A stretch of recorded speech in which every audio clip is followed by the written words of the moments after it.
به دلیلی که من تیوبلس هم نیستم و تیوب داره، ترجیح دادم از این بمبا با خودم داشته باشم. البته دستگاه برای باد کردنم همراهم هست، اونم بعدا نشون میدم. اینا همون کف رو انجام میده، یه کفی میده با چسب داخل تیوب اگر پنچر بشم، که امیدوارم نشه. و خب برای زمانی که گیر افتادین خوبه، و بعد اون باید. این هم دستگاه بادیه که من استفاده میکنم، خیلی راحت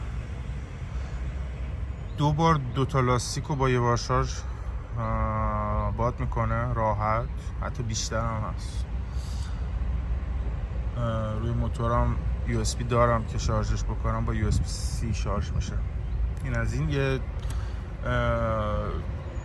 لوله‌ای داره که به اینجا وصل میشه، اون لوله اون ته کیف بود دیگه، نتونستم پیداش کنم. پیدا